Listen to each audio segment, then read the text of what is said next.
नमस्कार मित्रांनो, साधी माणसे या मालिकेच्या आजच्या भागामध्ये आपण बघणार आहोत की आता मीरा उसाच्या मुळ्या घेते आणि त्या काकांना पैसे देते.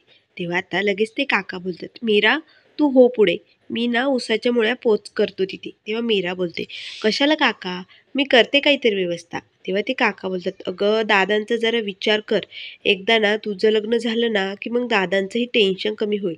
तेव्हा आता मीरा बोलते, अहो काका, आता दादांसारखं तुम्ही पण माझी चेष्टा करायले का? तेव्हा लगेच ते काका बोलतात, नाही ग बाई, खरंच सांगतोय, जा हो पुढं, मी माणसांना पाठवतो मोळ्या घेऊन. तर आता इकडे मीरा लगेच तिचा फोन बघते, तर तिच्या पॉकेटमध्ये फोन कुठेच नसतो.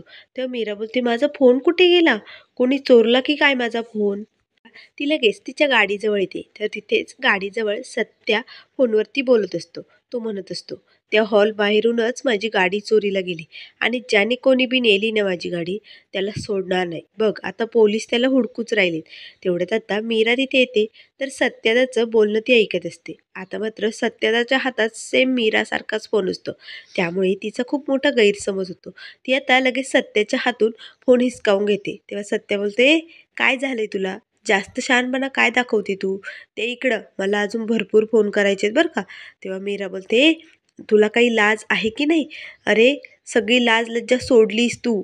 अरे आता माझी आधी गाडी पळवली आणि आता मोबाईल? सोड माझा मोबाईल. तर आता लगेच सत्य म्हणत असतो, अगं ए बाई, डोक्यावर पडली का? दे इकडे, माझा फोन आहे तो. पण मात्र मीरा काही त्याचं ऐकत नाही. आता लगेच ती गाडी चालू करते आणि तिथून निघून जाते. तर सत्य म्हणत असतो, काय पोरगी ही, माझं काही न ऐकता निघून गेली. आता गाडी पण गेली आणि मोबाईल पण गेला. तर इकडे आता त्याच्या बाबांना पोलीस स्टेशनमध्ये आणलेलं असतं. तर मधू आणि मीराची आई दोघेही खूप रडत असतात. त्या आता रिक्षेनेच पोलीस स्टेशनला निघालेले असतात. तेव्हा मीराची आई मधूला बोलते, मधू, राजला एक फोन लाव बरं, कुठे आहे तो? तेव्हा आता मधू लगेच राजला फोन करते, पण मात्र त्याचा फोन स्विच ऑफ येत असतो. तेव्हा आता लगेच तिची आई बोलते, कुठे गेलाय हा पोरगा काय माहिती. पुन्हा एकदा आता मीराला फोन लाव बरं. तर आता मधू पुन्हा मीराला फोन लावते. तर आता इथे गाडीवर चाललेली मीरा लगेच तिचा फोन वाजतो. तर गाडीच्या त्या छोट्याशा कप्प्यातच मीराचा फोन असतो. तर आता मीराचं लक्षात लगेच येतं, म्हणजे हा खरंच त्या सत्याचा फोन होता. अरे बापरे, मी तर चुकून माझा फोन म्हणून सेम टू सेमच होता आणि त्याचाच फोन घेऊन आले. म्हणजे तो खरं बोलत होता, हा मोबाईल त्याचा होता. मग आता काय करू? मग आता मीरा लगेच इथे मधूचा फोन उचलते. तेव्हा लगेच आता मधू फोनवरती खूप रडत असते आणि म्हणते, ताई कुठे तू? तेव्हा आता लगेच मीरा म्हणते, अगं मधू, काय झालंय, तू का रडतेस? बोल ना. तेव्हा मधू म्हणते, अगं ताई, आपल्या दादांना पोलिसांनी पकडून नेलं. तेव्हा मीराला मात्र आता धक्काच बसलेला असतो. मीरा बोलते, काय? दादांना पोलिसांनी पकडून नेलं? अगं पण का? नेमकं झालंय तरी काय? तेव्हा आता मधूला लगेच आता मीराला सांगू लागते, अगं आपल्या राजने कुणाची तरी बाईक चोरली म्हणे. तेव्हा आता लगेच मीराला आठवतं की राज देवळासमोर जी गाडी असते त्यावर बसून म्हणत असतो, ए ताई, मला पण अशीच बाईक घ्यायची बरं का. मग आता मधूलाही ती वाटलेली असते. तेव्हा ती ताईला बोलते, ए मीराताई, आम्ही पोलीस स्टेशनला निघालोय, तू पटकन तिकडे ये बरं का, दादांची तब्येत एक तर बरी नाही. तेव्हा मीरा बोलते, हो हो, तुम्ही जा, मी आलेच. इकडे सत्याच्या घरी पंकज हा त्याची मैत्रिणीबरोबर फोनवरती बोलत असतो. सारिका ती घर सोडून त्याच्याकडे राहायला येण्याचं त्याला म्हणत असते. तेव्हा लगेच पंकज बोलतो, माझ्या घरी? नाही नाही, नको, आपण ना बाहेर 1 BHK घेऊ. तेव्हा लगेच त्याची मैत्रीण बोलते, काय 1 BHK मध्ये ठेवणार आहेस का तू मला? तेव्हा पंकज बोलतो, नाही बरं, 2 BHK घेऊ. माझं ऐकून तर घेत जा, मी तुझी काहीतरी व्यवस्था करतो. तेवढ्यात आता निरूपा लगेच त्याच्या रूममध्ये येते. आता ती त्या सत्यजितला खूप बडबड करत असते. तेव्हा आता लगेच पंकज फोन बंद करतो. तेव्हा आता लगेच निरूपा म्हणत असते, मी म्हणत होते, कशाला एवढ्या मागाची गाडी त्या सत्यानाशला देऊन टाकता. गेले ना, गाडी गेली, पैसे गेले, सगळं काही झालं. आता आता बसा मोकळे बिना पैशाचे. तेव्हा आता पंकज म्हणतो, अरे बापरे, इथे मला 2 BHK घेऊन द्यायचा म्हणून पैसे हवे होते आणि इथे आधीच आईची एवढी किटकिट चालू आहे, कसे पैसे मागू मी आता आईकडे? मी तर आता सारिकाला बोलून पण बसलोय. तर आता इकडे सत्यादा हा रस्त्याने पायी निघालेला असतो. तेव्हा तो म्हणत असतो, खरंच आजचा दिवस लयच वांगाळ आहे ना. एकतर त्या साहेबाने आपल्या बापाला एवढे बोल लावले तिथे आणि त्यानंतर गाडी पण गेली, गॅरेज पण गेलं आणि आज तर आता त्या पोरीने हातातून मोबाईल ओढून नेला, काय म्हणावं. तर आता सत्याला लगेच निरूपाची बोलणी आठवत असते की जोपर्यंत तू गाडी घेऊन येत नाही ना तोपर्यंत या घरात पण यायचं नाही. त्याला खूपच वाईट वाटतं. त्याच्या बाईकची खूपच आठवण येत असते. तर इकडे आता पोलीस स्टेशनमध्ये मीराचे बाबा पोलिसांना म्हणत असतात, खरंच मी काय बी केलं नाही आणि माझा पोरगा तसं नाही हो. तो कॉलेजला जातोय, शाळेत अभ्यास करतोय, तो अशी चोरीबिरी कधीच करीत नाही. तर तेवढ्यात आता लगेच इन्स्पेक्टर साहेब येतात. तेव्हा हवालदार साहेब बोलतात, हे बघा, हाच आहे त्या चोरट्याचा बाप. तेव्हा आता लगेच मीराचे बाबा इन्स्पेक्टर साहेबांना म्हणू लागतात, तुमचा काहीतरी गैरसमज झालाय, माझा पोरगा असं नाहीये. तर आता हवालदार साहेब लगेच इन्स्पेक्टर साहेबांना म्हणतात, अहो साहेब, तुम्ही याचं काय ऐकताय? चोरटे असेच बोलतात.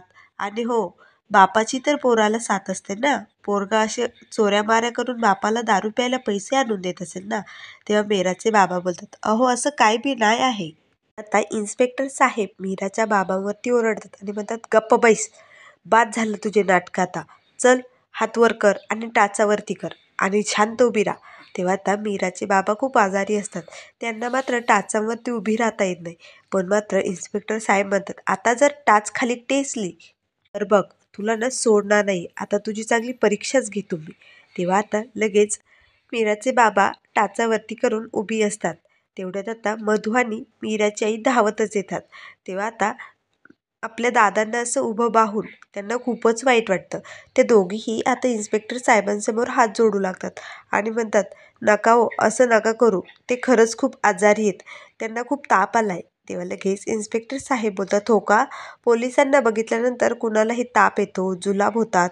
पण हो, या सगळ्याचं औषध आहे बरं का आमच्याकडे. तेव्हा मधू म्हणते, नाही हो, खरंच आमचे दादा खूप आजारी आहेत. तेव्हा आता मीराची आई म्हणू लागते, अहो, आमचं ना दत्त मंदिरासमोर फुलाचं आणि रसाचं दुकान आहे हो. आम्ही कधीही कुणाचा 1 रुपया बी ठेवला नाही. आणि हो, तुम्ही कुणालाही विचारा, आम्ही खरंच असे नाही आहोत आणि देवासमोर असे चोऱ्या मारायचे धंदे आम्ही का करू? खरंच आमचा पोरगा बी असा नाहीये. तुमचा काहीतरी गैरसमज होतोय.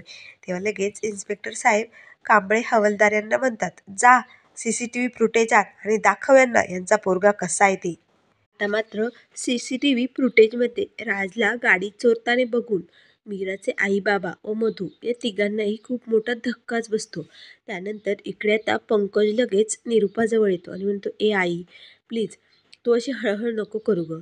आणि बाबांनी जरी नसेल दिला ना तुला सोन्याचा दागिने वगैरे तरी जाऊ दे. तेव्हा निरूपा बोलते, कसं काय जाऊ दे? अरे मी मागितलं तरी काय होतं, एक पैठणी आणि सोन्याचा दागिने, एवढं पण मला नाही देऊ शकले. त्या पनोतीला बाईक घेऊन दिली, काय गरज होती? तेव्हा आता पंकज लगेच निरूपाचा हात हातात घेतो आणि म्हणतो, हे बघ आई, एकदा का माझं बिझनेस सुरू झाला ना की मी तुला लगेच सोन्याचा दागिना करून आणेन. पण हो, मला आधी ना 20,000 रुपये हवेत बरं का. तेव्हा आता लगेच निरूपा बोलते, काय, 20,000? तेव्हा लगेच पंकज बोलतो, अगं 20,000 आहेत ते फक्त, एवढे काय ओरडतेस तू? तेव्हा आता लगेच निरूपा म्हणते, अरे पण तुझ्याकडे 20,000 नाही आणि तू बिझनेस कसा चालणार तुझा? कसे पैसे कमवणार आहेस तू?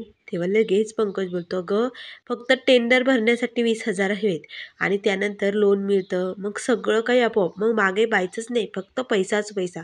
तेव्हा आता लगेच पंकज रडण्याचं नाटक करतो आणि म्हणतो, पण हे 20,000 मला ना विषासारखे सलतायत गं.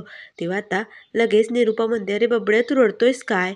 तर आता लगेच पंकज म्हणतो, मग काय करू बघ ना, त्या पनोतीला बाईक घेऊन दिली 20,000ची आणि माझ्यासाठी काहीच नाही दिलं. मला ना बाबा त्यांचा मुलगाच मानत नाही. तेव्हा लगेच निरूपा बोलते, अरे तुला 4 व्हीलर घेऊन दिलती ना त्यांनी? तेव्हा लगेच पंकज बोलतो, हो दिली होती, पण ती काय लई मोठी गाडी आहे का? आता मला फक्त 20,000ची गरज आहे. तेवढी मदत मला कोणीच नाही करू शकत का?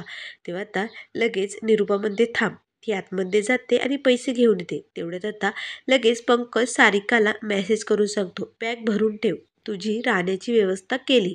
तर इकडे आता स्टेशनमध्ये इन्स्पेक्टर साहेब आता मीराच्या आईबाबांना म्हणत असतात, खूप पुळका होता ना तुमच्या मुलाचा, खूप विश्वास होता ना, आता पटलं का? चोरटा आहे तो चोरटा. चल, पायावरती उभी राहता. तेव्हा आता मीराची आई आणि मधू म्हणत असतात, नका, त्यांना असं अवघडल्यावर उभं नका करू, खरंच आजारी आहेत. तेव्हा आता इन्स्पेक्टर साहेब लगेच म्हणतात, कॉन्स्टेबल, यांना बाजूला घ्या बरं. तर आता काठी आणा इकडे, यांच्याकडे बघतोच मी कसं हे बोलत नाही ते आता. आता इन्स्पेक्टर साहेब लगेच मीराच्या बाबांना टाचेवरती उभी करतात आणि काठीनं मारणार तेच मीरा तिथे येते. आता मात्र आपल्या बाबांची झालेली अशी अवस्था बघून मीराला खूपच वाईट वाटतं. तेव्हा मीराकडे आता लगेच मधू आणि तिची आई धावत येतात आणि म्हणतात, बघ ना गं, आपल्या दादांना कसं उभं केलंय त्यांनी. मीराताई काहीतरी कर ना गं. तर आता मीरा लगेच तिच्या दादांजवळ येते. म्हणते, दादा तुम्ही बरे आहात ना?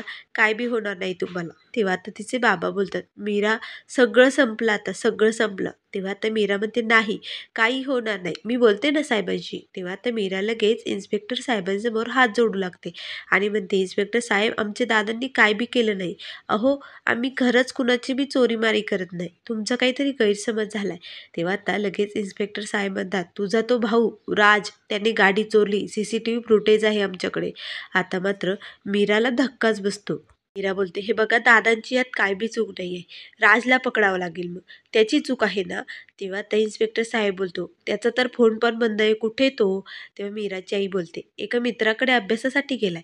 तेव्हा त्या इन्स्पेक्टर साहेब, कुठला मित्र विचारू लागतात. तेव्हा लगेच त्यांना कुणालाही सांगता येत नाही. मग आता इन्स्पेक्टर साहेब म्हणतात, उद्या कॉलेजमध्ये आला का याला लगेच उचला. तर इकडे आता सत्यादा खूपच नाराज असतो, त्याला त्याच्या बाईकची आठवण येत असते. तेव्हा त्याचे मित्र बोलतात, अरे सत्यादा घे ना दारू. तेव्हा सत्यादा बोलतो, नाही, ज्या दिवशी बापाने गाडीची चावी हातात दिली त्याच दिवशी दारू सोडली मी. तर आता तेवढ्यात संजय आणि राज सत्याची गाडी घेऊन तिथे आलेले असतात, पण मात्र सत्याचं तिकडे लक्षच जात नाही. त्यानंतर मित्रांनो पुढील भागामध्ये आता मीरा इन्स्पेक्टर साहेबांना म्हणत असते, माझ्या दादांची यातून कशी सुटका होईल. तेव्हा आता लगेच ते इन्स्पेक्टर साहेब बोलतात, हो ज्याने कंप्लेंट केली ना त्याने जर मागे घेतली ना तरच तुझ्या भावाची आणि तुझ्या वडिलांची सुटका होईल, नाहीतर 7 वर्ष जेलमध्ये राहावं लागेल तुझ्या भावाला. तेव्हा आता मीरा लगेच म्हणते, त्यांचा नंबर मिळेल का मला. तेव्हा इन्स्पेक्टर साहेब बोलतात, हो मी फोन करून बघतो. तर आता लगेच सत्याच्या फोनवरती फोन लावतात. तो मात्र फोन मीराच्या पॉकेटमध्येच असतो. तेव्हा तर ते पोलीस बोलतात, हा फोन तुझ्याकडे कसा.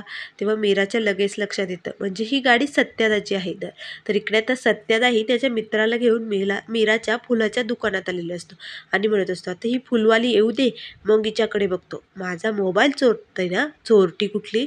त्यामुळे मित्रांनो अशाच मालिकेंच्या अपडेट पाहण्यासाठी चॅनलला लाईक करा, सबस्क्राईब करा. व्हिडिओ पाहिल्याबद्दल